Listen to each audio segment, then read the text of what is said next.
If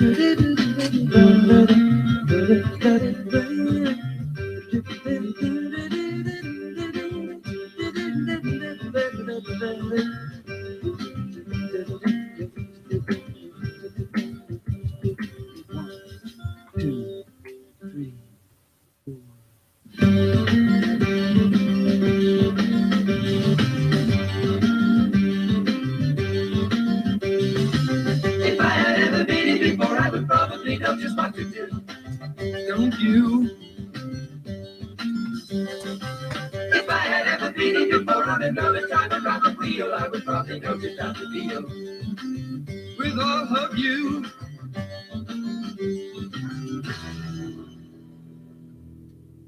And I feel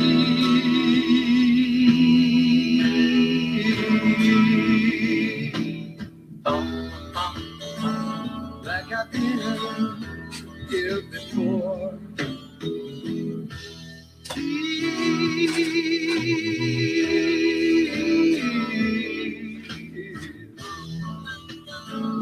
Like I've been here before, and you know, it makes me wonder what's going on.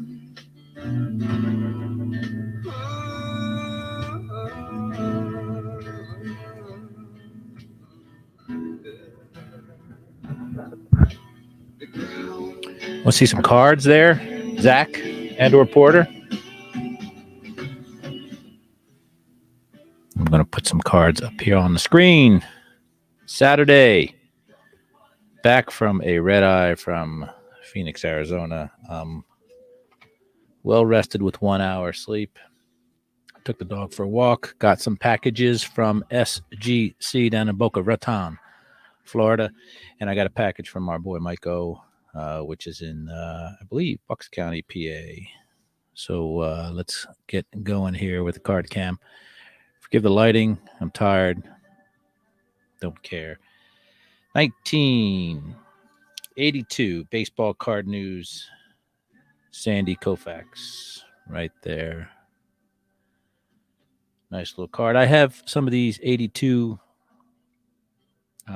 baseball card news cards already, so I love that. I enjoy sports cards as well. 1993, Roberto Clemente, City Pride cards. These were pickups again from Mike O on Mike O's card shop for those Bobby Clems from 1993. I don't think there is a bad Roberto Clemente card in existence. Let's see if I could spin my camera sideways.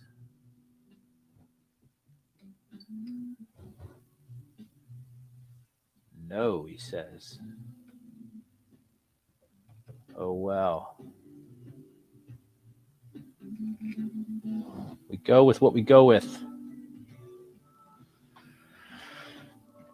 Some modern day shiny stuff. 2021 Topps Chrome Platinum Anniversary Tyrus Raymond Cobb Refractor or Rainbow Variety.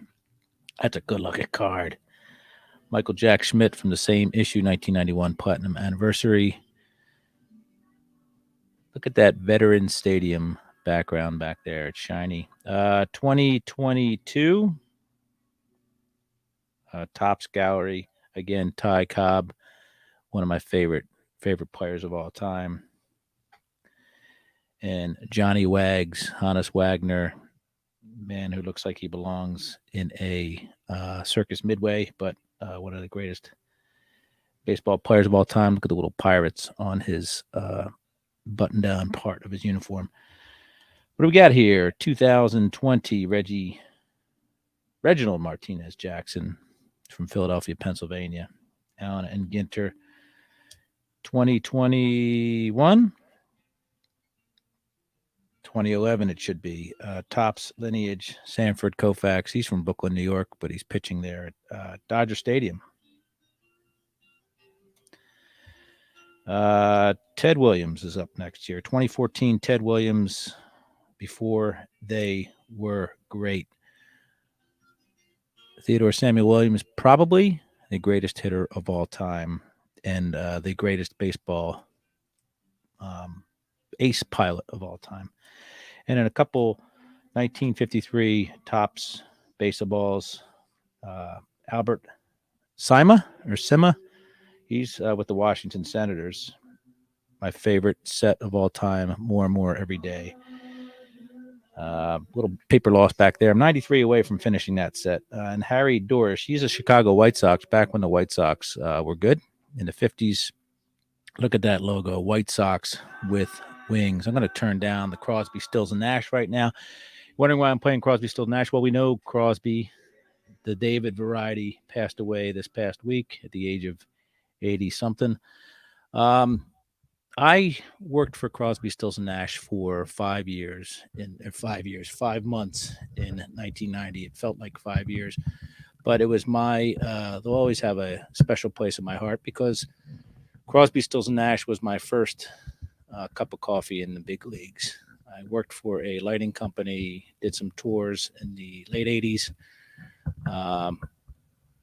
for some good bands, and then I got called up to the majors in 1990. And Crosby, Stills, and Nash was my first big-time tour in the big leagues of the rock and roll roadieisms.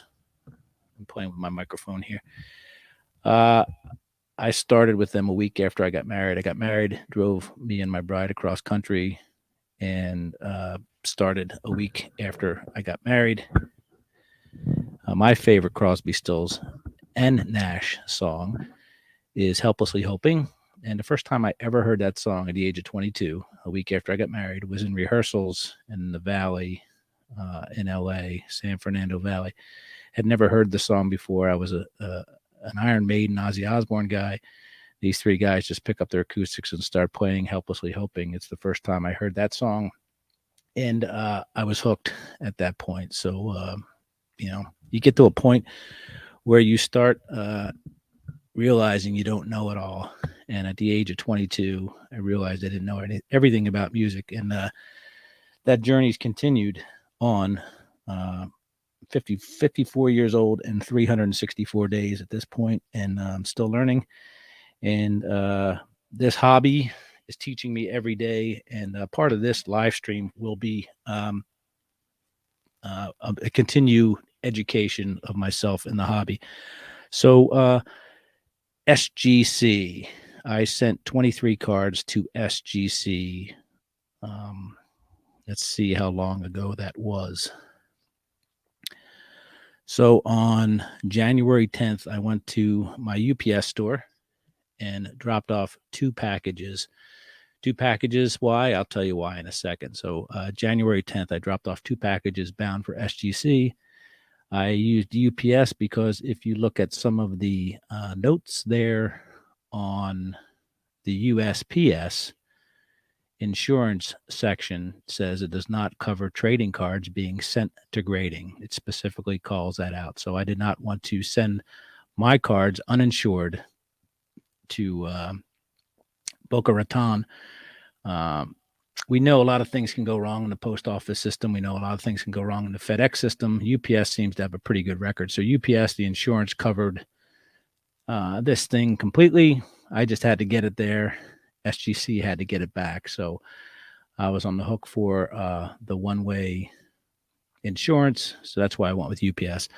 Booked it via pirate ship. It's all right there. Piece of cake, all that fun stuff. So January 10th, this thing goes out the door. I received it 2 hours ago, received a ring on my doorbell, and they sent it via USPS back to me, and I signed for my two packages. So here we are. If you're counting, they got this thing on the 12th. They say 5 to 10 business days for grading. So the 13th, 16th was a holiday, 17th and the 18th it was sent back to me. So in theory, that's 3 business days, a total of 7, 8, 9, 10, 11 days out of my hands from door to door. This packages or this submission was. So 11 days turnaround, door to door. And that's that. So I'm going to go to the chat real quick. I will try to be more interactive with everybody except for Zach, because Zach's a bit of a clown sometimes. Happy Saturday, Zach, John, and Porter. Thank you to THA or The Card Story. Hannes with the bowed legs. Yes, you're right, Mike. Bowed legs and apparently hands down to his knees or calves, which is crazy. Collector's Dream. Hello, everyone, and happy early birthday to me, I guess. My wife's taking me out to dinner, and then we have the Eagles tonight at 8:30. Can't wait. Last time the Eagles played on my birthday, they won the championship game to take themselves to the Super Bowl, and they won the Super Bowl. And you can buy stamps online. You don't have to go to the post office, Zach. So here we are. First submission, SGC. Why do I go with SGC? Because SGC does not clown around, folks. SGC, I'm going to share my screen here if that's okay. Let's see here. SGC does not mess around. SGC clearly states if you submit 1 to 9 cards, you pay $24 a pop, 10 to 19, $22 a pop, 20 to 49, $20 a pop, and 50 plus $18 a pop. That's up to a $1,500 declared value. So no shenanigans there. Okay. It says estimated business days 5 to 10. It gives you a 1 to 2 day window as well, which is obviously more expensive. All that stuff. So I reached the 20 card threshold here, and I paid $20 a pop. Again, no shenanigans unless my cards are declared up to 3,500 value, and that's declared value. That's not some sort of value that they make up in their heads down there like they do at PSA. So my cards, I say I get slabbed because I want to preserve them. I've never submitted to PSA. I most likely never will. And there were some conundrums with this submission because I had some choices to make, and we'll see that as we go along here. CSG just isn't quite there. I think the slabs themselves are gorgeous. They've made a beautiful label now. I have 3 of their slabs that I've bought on the secondary market. 63 Fleer Clemente, 68 Maze Killebrew Mantle card, and thought I had another one. I probably have another one back there. I forget about it. I do have that LeBron James Bazooka Mini as well. But this is my second submission to SGC. I submitted in the summer 2021 where it was $30 a pop. Again, no shenanigans. And that turnaround time was similar, less than 2 weeks door to door. I do agree with Mike, the sports history collector, that the SGC slabs do look better. I did have, like I said, I had only one wavering of my choice prior to submitting to SGC, and you'll see that card and you'll probably understand why. But I love the black slabs, and part of this was I did a this box here. Let me get this off the screen. This box here is 3 cards, so I did 20 cards and I did 23 cards, and these are reholdered. So these are old SGC slabs that I've reholdered. They cost me $20 a pop. I sent them in complete, holdered. They were cut out of the slabs, I guess, and put into these new slabs. If you look on, let's see here. I won't show you yet, but SGC does a fine job of showing you thumbnails in your order, keeping you up to date on your order, where your cards are in the process.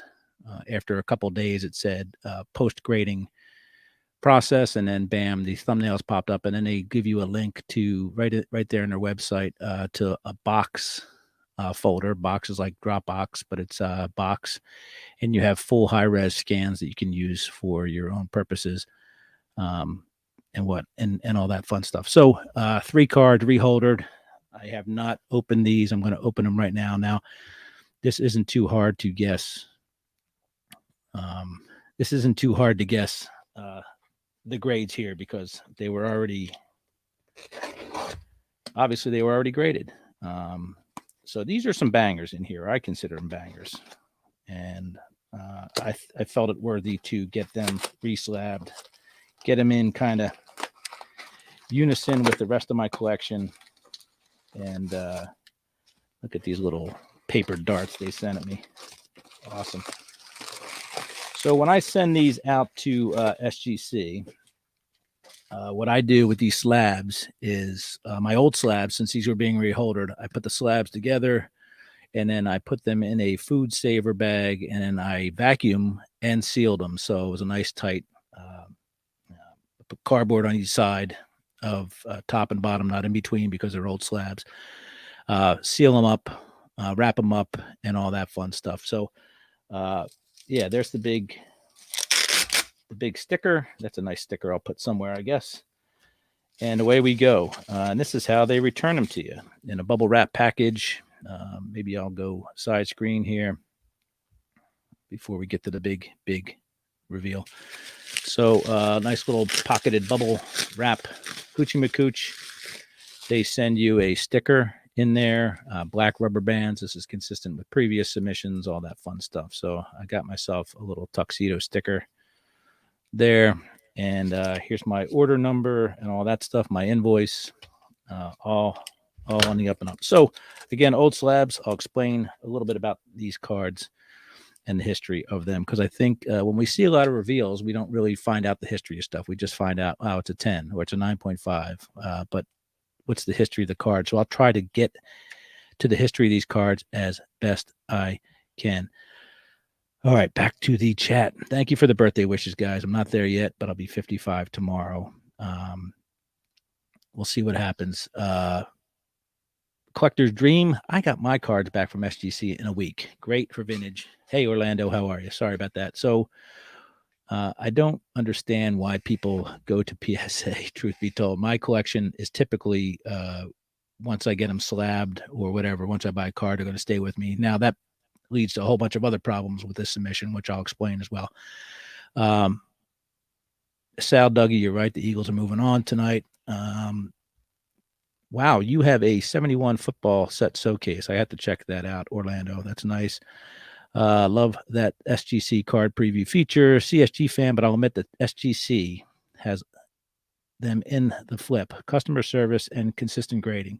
Having 340 CSG slabs creates switching cost problems. That is why it will be difficult to catch PSA. Listen, I am one of these 15% percentile people. I'm okay with PSA having the market share, and doesn't bother me one bit.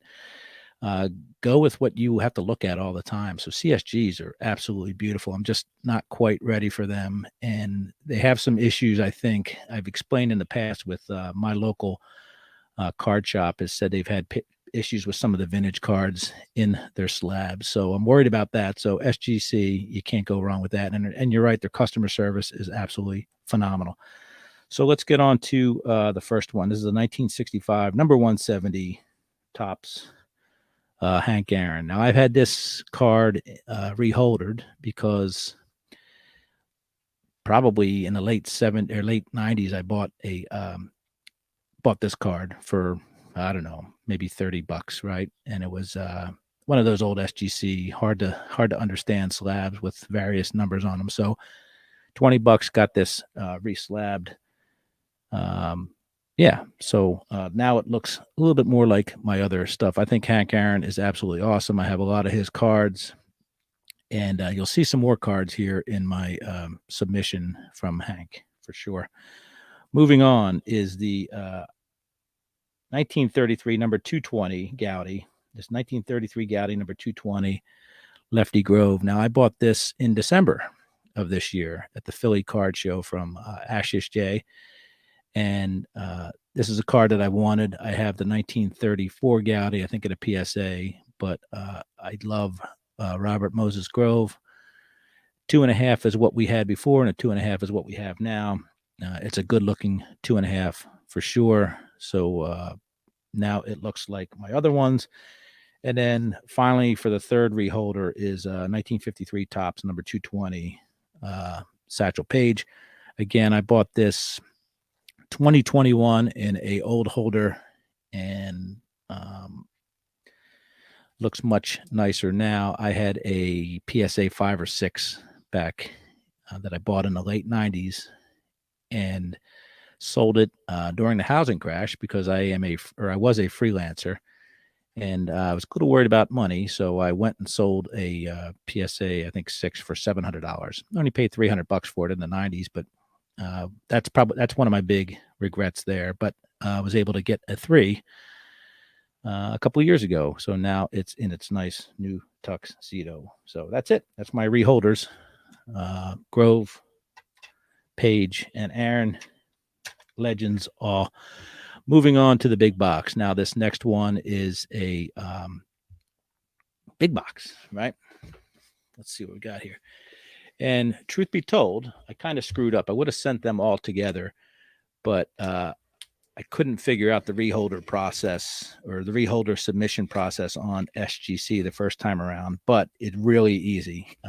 I'm a bit of a clown, so I was a little mad at myself that I just didn't send them all in together. It would have saved me some shipping, all that fun stuff. But this was a second. Really, this was my first submission, and the reholders were my second. But I got them all for $20, whether they were reholdered or graded for the first time. So taking this out. Nice packaging going on. Obviously, they know what they're doing there over at SGC. You don't hear a lot of complaints from SGC about the packaging and all that stuff. So, again, going with the customer service theme. Yes, they're great at what they do, for sure. Oh man, yeah, I will preach on with SGC, John, for sure. I love them. So I'm going to keep going that route. I will not deviate. I don't see a reason for me to go to PSA at all, especially for my collection. Now we'll talk a little bit about the choices I had to make here in this. And thank you, Gorgeous Hank, Beauty Lefty. They do look great. The satchel looks great. I appreciate it. I don't have many great cards, but it's nice to treat them well. So here's the box. Nice compact box wrapped in paper inside of another box. Going to cut it open. 20 cards in here, and these cards contain cards from my collection previously that have been there in a long time, that have been there a short time, and then ones that I picked up in the Chasing Cardboard, my most recent Chasing Cardboard purchase, which would have been my second one. The first Chasing Cardboard purchase I had was all 1958s, and finishing off that set within maybe 20 to being done there. So, yeah, so this is my second Chasing Cardboard purchase, and this was a box of a couple thousand cards that were just non-sport, sport, football, baseball, all that stuff. So you're going to see some really cool things in here, and looking forward to these 20 slabs right here. So this will be fun. There's stories behind a lot of these. So hopefully we'll all have a good time talking about this. Again, another sticker. Beautiful. Now I know the grades of these cards. Okay. I looked at the grades of these cards. I don't care to be surprised here. It doesn't matter to me. I did compile what I thought the grades would be. I suck at grading, and I think I'm getting better. I predicted the grades here, and I did better than I thought I would do in the prediction end. There's some disappointments in here. There's some surprises, and there's one thing that really has me scratching my head that, again, will be part of the further education of me. So right off the bat, 1961 Topps Billy Williams rookie card. Billy Williams, one of the most photogenic players of all time. This is his rookie card. Now, I looked at this card for ages. Okay, I got this in a lot that I bought from an LCS. It was probably 250 old cards, mix of cards, baseball and football, mostly 50s, 60s stuff and some 70s stuff. And this card was in there, and this card was gorgeous, this 61 Billy Williams. And I had it in a top holder on my desk for probably a year, trying to figure out what was wrong with this thing, and I could never see anything wrong with it. So I predicted that this would get a 7 or perhaps a 7.5, and this is what we ended up with. We ended up with a 6.5, which kind of disappointed me because I thought it would be like I said, at least a 7. It was a really good-looking card, and again, I stared at it for a very long time. The centering looks great. There's no markings. There's no anything on there. Thing looks pretty darn good, but comes back at a 6.5. Now, here's my conundrum. Okay, this is my second Billy Williams. I have a PSA 6 right here. So one of these has to go. Is it the PSA 6, where I've had this thing since the mid 90s, late 90s, I should say. And you could tell by the number on the grading number there. Or do I keep the nicer 6.5, which is an SGC, which keeps with the theme of my collection, it seems. So I have to figure out what I'm going to do there. 6 PSA or 6.5. Had this card for over 20 something years, so there's some sentimentality there. This card I've had for a year, but I've been staring at it every day for a year. So I have to figure out what's going on. We have 1 vote for SGC. Edges are pretty good. I think the edges are real good on this. So it's surprising. And one of my things is I wish that they would, if you're paying somebody to grade the card, give me some criticism of what was wrong with the card. I think that that's important. I know there's some AI cards or companies out there that are going to do that. I know that there's BVG that does that, or BGS does that. But just tell me, hey, what did we ding you for? Surface, whatever. So, so I have to make a decision here. One of these will go. If you're interested in one of them, let me know. Otherwise, it's off to probably a vintage group in Facebook or a Twitter vintage sale or whatever. So that's that. 6.5, great card. Thought it would do better. Next one is my biggest bugaboo, and this is something I've had to come to terms with. I predicted that this card would get a 2. This is a 1954 Topps number 10 Jackie Robinson. I bought this card a couple years ago.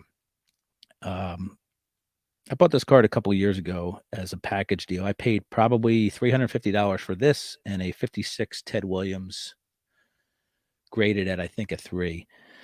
So $350. I got this card raw, and this came back as an authentic. Now, I don't buy authentic cards. I have to come to terms with the fact that now I have an authentic card, and in my collection, I prefer not to. I prefer to have the 2 or the 1.5, but it says it's there's some color added to this card. I don't see it. With these cards, you think that maybe they're trimmed or the sizing is off because they're larger cards, but color added for this Jackie. I don't see it. But that's something I need to come to terms with on this, is keeping this card, which still has some value out there. If I decided to upgrade, this one would probably go for about what I paid for it and the Ted Williams. So there's some value there, but I have to decide whether I want that A in my collection. And I'm glad that they put color added there so that we know what's wrong with it. But that's something that kind of gave me a lump in my throat the first time I saw it when I looked at the grades. Not sure where the color was added. It's not like the color is massively awesome, and there's some snowing on there and all that stuff, but whatevs. So that's my 54 Jackie. Bam. And I agree. Going back there with the SGC, I'll probably keep the SGC. I appreciate you guys talking me into it. Ditch the PSA, keep the SGC. SGC presents better. Porter likes the Jackie. Very nice. I've got those. Got one of those 59 Duke Snyders. I assume you have an authentic 59 Duke Snyder. There's a lot of color on those 59, so I could see that. But not sure what's going on here. You're right, Cooter. I'll look at it with a black light, but I'll take a look at that. So anyway, 54 Jackie Robinson. Come on, nice card, right? Next one is a 1959 Henry Louis Aaron. I predicted a 3. I've had this card in a raw form for most likely 30 plus years, and I didn't really do anything here. I probably could have polished it up a little because there's an ink spot on it, or not an ink spot, but maybe a foreign substance from wax or gum. But it does have a corner crease in it, but and it is OC, but 59 Hank Aaron 2.5. So I wasn't that far off. I got a 3. So that's 3 top 3 cards right off the bat there. I over predicted the score, but trust me, I get better as we go along here. So 59 Aaron. This was not a card I was looking to grade for investment purposes. This was a card that's going to look really good in my display case with the rest of my Aarons.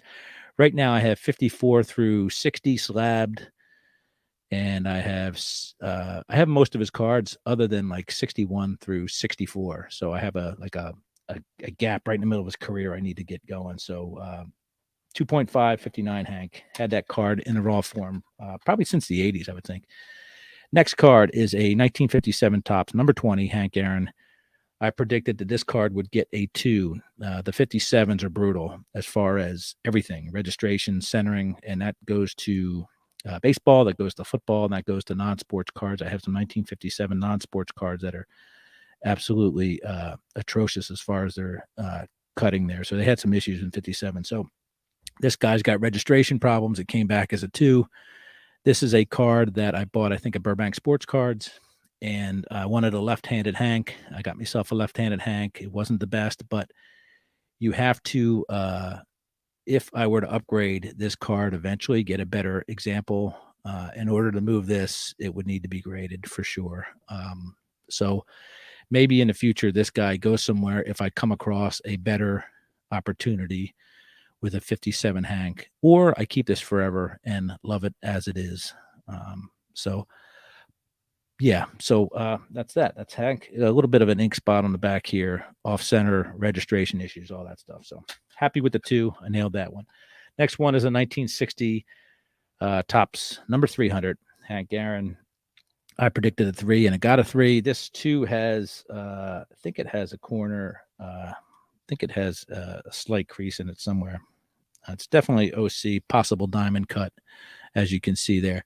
But 3. I think this is one of the most gorgeous Hank cards there is. Obviously, we all love the 1960 Topps. So there we go. Milwaukee Braves, Hank Aaron. Guessed a 3, got a 3. Next one is the 1957 Topps, number 95, Mickey Mantle. Same issues as before. I told you, miscuts, all that jazz. So I predicted a 3, and we ended up getting a 2. So this is the second to last Mickey Mantle 53 to 69 that I have that wasn't slab. So there's another one in here that will mean I have all my 53 to 69 Mantles slabbed. There's actually 2 more Mantles coming up. So off center to 2, I guess to 3, I was off by 1.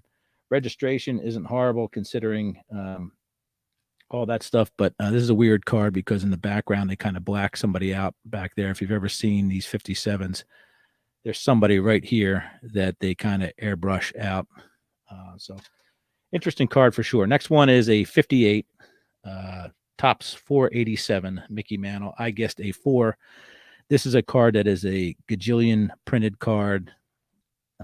I had a hard time coming to terms with having to buy a card that's is triple printed, but it's a Mickey Mantle, and I needed this. This was a glaring issue in my glaring miss in my Mickey Mantle set. If I have a bunch of Mickey Mantles, but I don't have the 58 triple print card, then what good am I? So I predicted a 4 on this, and I bought this raw at the Philly show in December. So I ended up getting a 5 here on the 58. So yay for me. The centering's not bad. Everything's not bad, right, for a 1958 card. This is part of not only my Mickey Mantle jam, but again, I'm a less than 2 dozen cards away from finishing the 58 set. So I didn't want this to be the last card I had to find and then have to overpay for the last card in the set that I had to find. So got it out of the way now. Paid about, I'm going to say about $150 for this, $150. So got a little bit of a fisheye under the number, oddly enough, but still a 5 for a 1958 is great. So let's go back a little bit there in the chat. Pop count on the Jackie A. Good looking 2.5. Thank you. Appreciate it. The A with added color is like an autograph. That is atypical. You know it's real, but the back of your mind, there's a problem with it. Yeah, Mike, you're right. I have to, again, that's something I have to come to terms with for sure. So I like the card. I know where I got it. I like the history of it. So it's probably something I'm going to keep, I would imagine. Philly Joe loves the 57 left-handed Hank. Yeah, I love that too. Great color image of the Mick. I assume, Mike, you're talking about the All-Star. It's a great card, right? For sure. It's an iconic card. Absolutely. Off center SGC penalized. Yeah, you know what though? I'd rather have that number. rather have that number than the miscut or OC. I think that this is much better. I know the qualifiers are being phased out or already phased out, but give me a number any day, because then we don't have any, there's no ambiguity, right? It's a 2. It's nothing but a 2 at that point. All right, next card. Maybe I get to the comments. I apologize. Nice grade on the 58 Mantle. Yep, happy with that. In fact, if you count all my 1958 Mantles, I have 10. I have a grade of 10. So I have both the 58 and the 58 All-Star are 5s. So I have a 58-10. Lots of fish eyes, common with the 58 in the red area. That's good to know. I have a few more All-Stars to pick up there, and there's a lot of red in some of those, a lot of blue. So we'll see what happens. Surface, let's see here. Sweet Mantle. Notice with my grading, surface less so. Oh, hold on a sec. Lots of fish eyes. Yep. Yeah. Sorry, I'm a little out of context here. R57 is the exact opposite with a little bottom border. Still happy to have it. It's a great card, the Hank, for sure. And like I said, 57 was kind of a systemic thing, regardless of the sport or non-sport. I have these 57 space cards that look like they were printed by a bunch of kindergartners, and perhaps they were back then, but the registrations are off. There isn't one of them that's centered or anything like that. And I have probably 200 of them, and none of them are great specimens. So registration, I can tell you what registration is, but we have a bunch of pros in the chat if you guys want to chime in, and I'll get on to the next one right there. In fact, you know what? Maybe I'll give an example of registration. So if you look at this Hank here, it's kind of, if you get up in there, it gets kind of blurry. So it's not a clean, crisp photo. Now the Mickey is a pretty clear, crisp photo. So essentially what you're doing is you're printing cyan, magenta, yellow onto, in this case, white, right? And if those print plates aren't quite lined up right, then you have a little bit of blurring going on there. So your registration will be off, and you can really see it on this Hank. You can see the top of the border has a little blue showing. So that shows that probably the blue plate was off. It might be hard to tell here, but there's a little blue strip at the top there, cyan.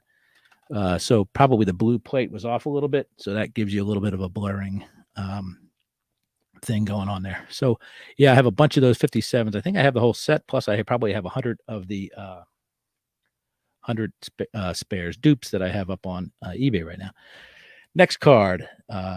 This is the final Mickey Mantle card that to be graded in the base run from 53 to 69 for me. And this is the 1964 Topps 50. Number 50 card. I guessed a 5, and it came back a 5. This is a good looking card. Centering's nice. I bought this individually off of either Facebook or Twitter or what, but good looking card. I was happy that it has a 5. Everything for 1960s. That's all right. Back of these cards. This is a little OC on the back, but 64 is weird because 64 has a lot of weirdness on the back of the card because there's kind of a scratch off thing going on there. Mickey didn't have that because of his career stats, I guess, but yeah, so that's that. Yankees 64, Yankee Stadium. Mickey batting right-handed there for us. Guessed a 5, got a 5. Next card is the very first Topps baseball card, mainstream Topps baseball card in a mainstream set. It's the 1952 Topps #1 Andy Pafko. As you can imagine, collectors beat the crap out of these cards, especially back then. So my concern with this card was that it would get an authentic, and I requested it be slabbed, and even if it wasn't authentic, because it means that much. It's off center, it's wrinkly.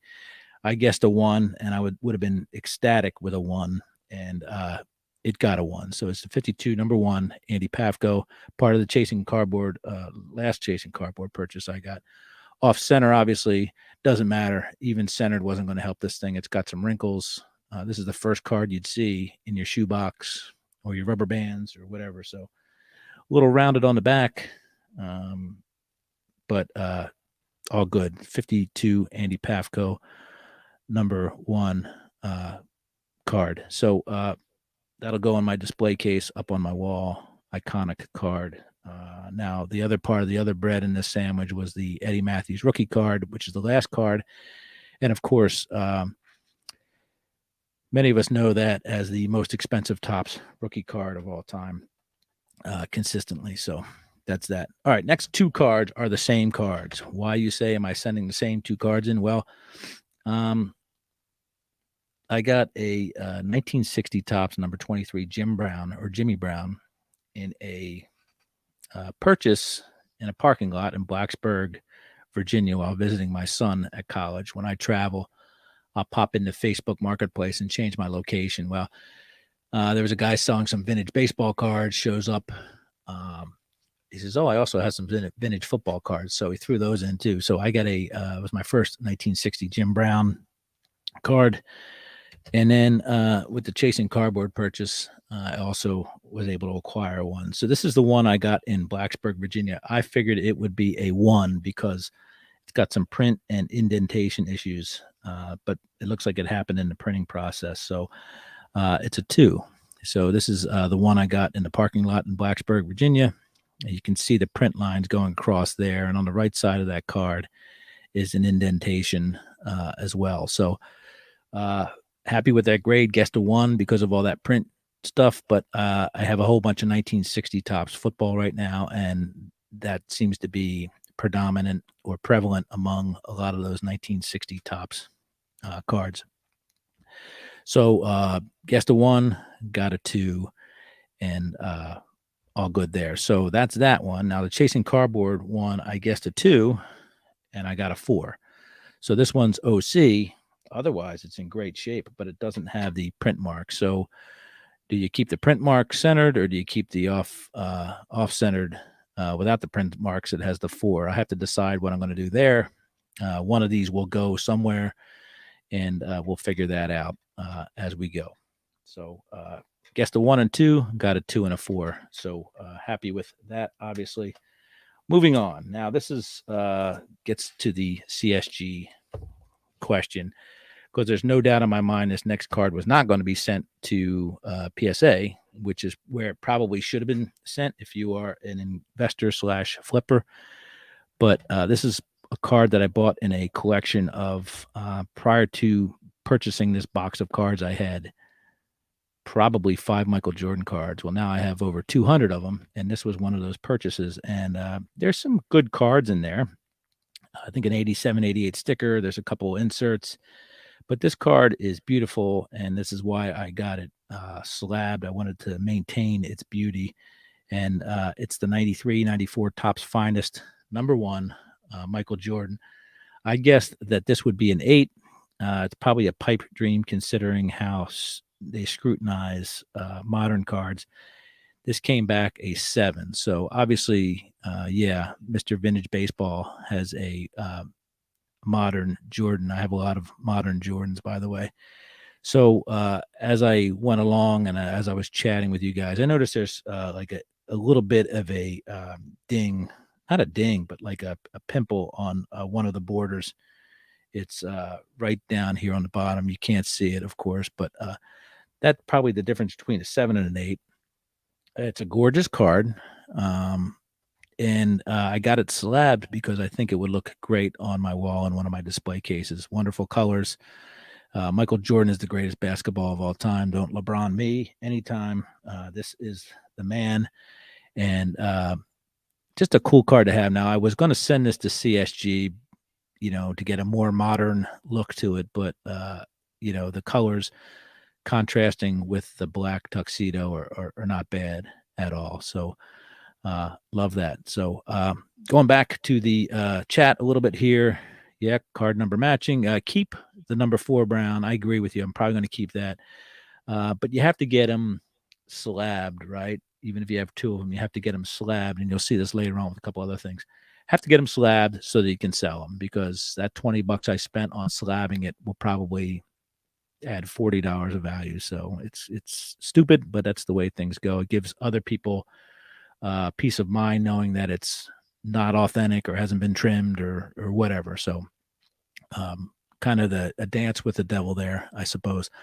Nice Jordan with no hulking. Zach wants to keep the 4, even if I didn't see the grade. Thank you, Zach. Appreciate it. I'm happy looking at the lower grade card. I sell the higher and have more budget for new cards. That's a great look. If you're happy with the way that card looks, absolutely, that's the way to go for sure. Because the only person who needs to be happy with your collection is yourself. You don't need to impress anybody other than yourself. So if you're happy with the card, keep the card. Thank you, Zach. We'll see you, buddy. Go Eagles. So yeah, not near mint's not bad, right? Like this is the first basketball card I have had slabbed, and it's not the first basketball card in my display case. Unfortunately, that's the Menendez brothers, but the sticker, the 87-88 sticker has a little bit of one of the corners is shows some wear. So I was a little hesitant to get that done, but this is just a beautiful card, right? So, it's just a gorgeous card. So I think it was worthy of getting slabbed. It's not going anywhere. It's staying with me, which is why I wouldn't send it to PSA. But all right, next setup here. Get ready for this, folks, because I guarantee you haven't seen this before. So these are 1960 cards here coming up, okay? And these are 1960 7-Eleven cards, and this is Abner Haynes. I guessed a 3, okay? 1960 7-Eleven, Abner Haynes. These are unnumbered cards, and check this out. This is a 6, okay? This is a 7-Eleven regional issue. Dallas Texans would become the Kansas City Chiefs, and after 1 year in Dallas, this is a 7-Eleven issue. Look at the back. Look how nearly ghetto the back is. It looks like somebody just typed it up in a typewriter. 7-Eleven made football cards and baseball cards in the early 60s and distributed them in the Dallas area. This card, there's only been, let's see if I can bring it up here. You guys love to hear about your pop reports, so I'm going to bring up a pop report. Let's see here.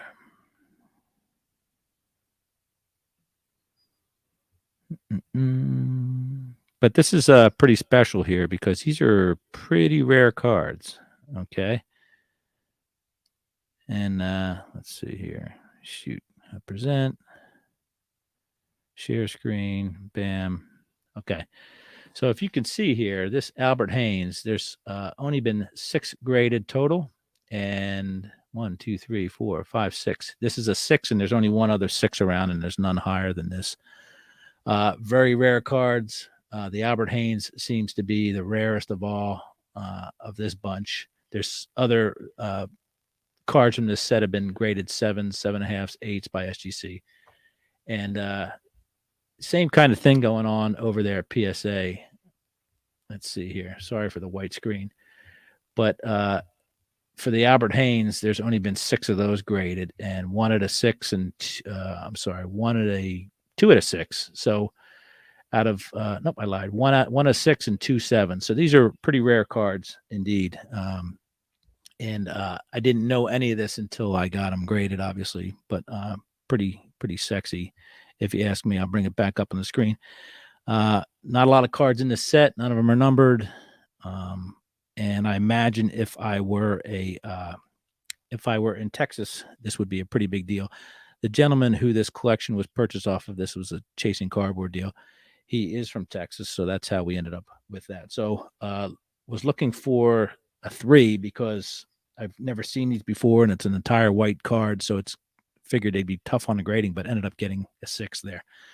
Next one is same set, Ray Collins, 1960 7-Eleven, Dallas Texans.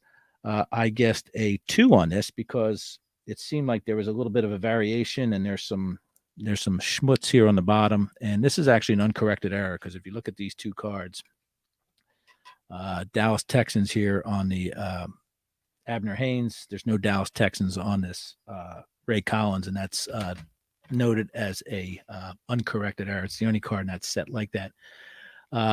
PSA's graded 8 of these. I have a 5. There's no PSA 5s, but there's a 6, a 7, and an 8. SGC, on the other hand, has graded 9 of these. And let's see here.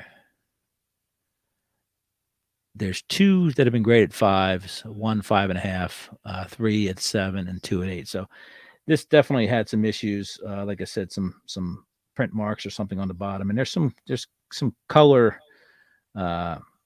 coloring issues going on there too. So anyway, happy with that for sure. Now we're getting into non-sports here. We have 6 more cards left. This next card, I guessed a 4, and it came back a 3.5. This is a 1959 Fleer, The Three Stooges, #1 Curly card. Okay, this is part of the Chasing Cardboard purchase. I have this entire set now thanks to that purchase, and then I have a lot of duplicates they've been selling. In fact, I sold, I think, 2 of them today on eBay. Had to send these out. These are pretty expensive cards. So some of these cards are in the mid 3 figures for this grade here. So like that Curly. Now also have a 2.5 in the Curly. So I got 2 Curlies. Now this one I guesstimated at a 2 because it's got a corner crease up in the upper left-hand side. We call that upstage right. So I got a 2.5 and a 3.5. I will keep probably the 3.5. I will sell the 2.5. Again, you have to get these things graded because they're pretty popular cards. So grading is the only reason I graded the double is because I knew I was going to sell it. It's a low to mid 3-figure card. So you kind of have to spend the $20 to get the most out of it. So 3.5, 2.5. I guessed a 4 for this. I guessed a 2 for this. Awesome cards. I don't care if they're graded -5s. Really cool stuff. And you can see here the Fleer backs of the Three Stooges card. That Fleer crown that we all kind of grew up with in the 80s is there. Pretty fun stuff there. Moving on to the next one, we have Mo. Mo is #2 in the 1959 series. I guessed 2 3s. Okay. So I got a 3 and a 3. This one has a little bit of a smaller corner ding on it than the previous one, but this one came back a 4. So one of my 3s is actually a 4. Look at that haircut right there. Love it. Yeah, beautiful card. 4. And the other one, I guessed a 3, actually came back as a 6. So, hey, Mo did all right for me. So keep one of these, sell one of these. #2, 1959 Fleer. Three Stooges set. And finally, can't forget Larry, right? So same thing, I guess 3s across the board here, and there's no suspense here. I got 2 5s. So 2 5s, one of these will go somewhere somehow to some other appreciative collector. And this is card #3. The rest of the cards in this set are all essentially all 3 of them in each card. So these are by far 1, 2, and 3 are by far the most sellable cards, which is why I only got the first 3 graded. So that's that. That's a pair of Larrys, both 5s, and thrilled with that. I've branched out thanks to this purchase. I branched out into a lot of non-sports cards from the late 50s and early 60s. Really cool to see what Topps and Fleer were doing back then. Now, here's something that if I have a complaint about SGC is, as you can see here, this is the backs of the cards. One of them came bagged up and the other one came unbagged. Now, there's 3 or 4 cards in the submission. All my reholders came back bagged up, but there's 3 or 4 cards in this submission that came back to me bagged. I don't know what's going on there with the quality control, but maybe I can reach out and say, hey, why did we do this that way? So I will go to the chat before I wrap this up. I thank you guys and gals for sticking around, all that stuff. Let's see here.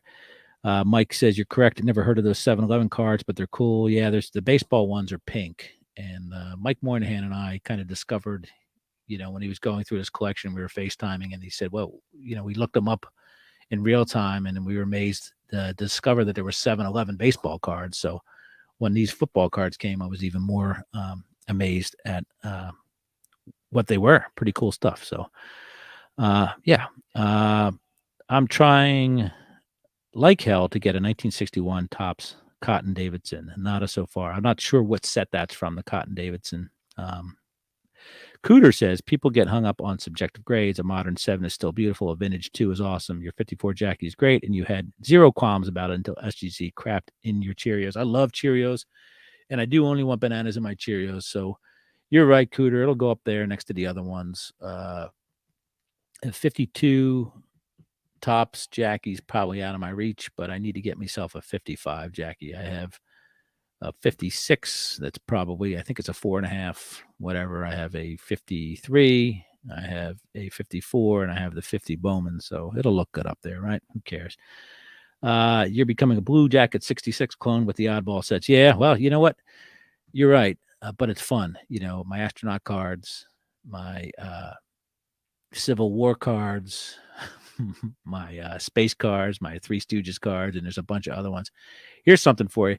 I woke up the other day, and I think it was Wednesday. I traveled on Thursday, so I think it was Wednesday. And on one of the Facebook vintage baseball groups, somebody said, "Hey, it's Oddball Wednesday. How about You'll Die Laughing cards?" And I was like, "Well, I just happened. Hold on a second there, folks. I told the guy I just happened to have some You'll Die Laughing cards, right? So I had a whole stack, and these are ones that are duplicates. So I ended up trading some 3 of these. Gentleman didn't care which 3. I picked out the 3 best ones for 3, 50s baseball cards. I think it's 54 and 2 55s. So how cool is that, right? You just end up wake up one day and somebody happens to say You'll Die Laughing cards, which I'm sure none of us heard of, right? But I happen to have a whole stack of them right next to me. So I reached out and bam, I have 3 55 or 3 1950s Topps Commons coming in, in a clean trade for that. So pretty pumped about that. So, oh, he's in the 7-Eleven set. My apologies. Let's see here. Yeah, Cotton Davidson right there. It says there's been 10 of those graded by SGC. One of them came back in 8. But a lot of those, there's a lot of the most populated grades in that 67-11 set for the Texans is 3s. There's a lot of 3s in there. So, yeah, I see Cotton Davidson in there now for sure. Philly Joe, go Eagles! Absolutely, sir. We are going long and going strong as Philadelphia Eagles. Looking forward to Monday's discussion with OG Moynihan. Yeah, I hope that video uploaded because I was working on it at the airport last night in Phoenix on my MiFi, and it takes a little longer on the MiFi. YouTube takes a long time for videos to download. It's like 1.33 gigabytes or something. So I'm not sure it uploaded. I'm probably gonna have to redo that just to make sure it doesn't cut out in the middle of it. But YouTube's process takes a while, and we'll see what happens. So yeah, Monday we talked to Mike about serial cards, fun stuff. Thank you for tuning in. Fly, Eagles, fly for sure. Folks, it's been 57 minutes and 32 seconds. Again, David Crosby, rest in peace, sir. Thank you for the great 5 minutes or 5 months of 1990 of my life when I was a 22-year-old. Wonderful music I was exposed to by some rock and roll legends for sure. Thank you, SGC, for the wonderful job you did getting the cards back to me, and we'll see what happens in the future. Again, I'm okay with being an outlier and being part of that 15 percentile that gets their cards graded with people other than PSA. Not my kind of thing. Cards back to me door to door in under 11 days, consistently graded. And yeah, I wouldn't recommend anybody else, truth be told. And if you're looking for a sub to go through a subs, keep in mind, if you do 20 of these things, you're paying $20 a pop, and you're controlling your destiny with your cards instead of sending your cards west and then having them go southeast. I just send my cards south, and they send them north, and that's it. There's no middleman. So one less step to worry about. You control your destiny. They send me tracking information as soon as they ship them. So I'm able to track my cards, where they are, when they are, and yeah, so happy about that. Go your own way, whatever way you decide to go. If you decide to keep your cards raw, more power to you.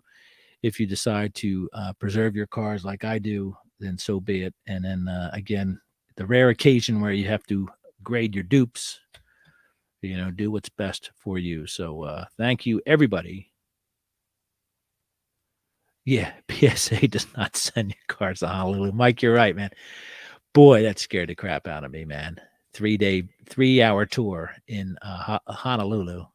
That was the longest 3 days of my life. So thanks all. Have a great weekend. Go Eagles. all that fun stuff, and go whoever's playing the Cowboys. You know, I don't know. I know who that is. It's that Hall of Famer Brock Purdy. But whomever's playing the Cowboys, of course, we're all rooting for them. So thank you all. We'll see you. I'm off to dinner with my boo. Have a great day, great weekend, and we'll see you Monday morning, what I call Moin Day with Mike Moynihan. Later, Gators. Bye.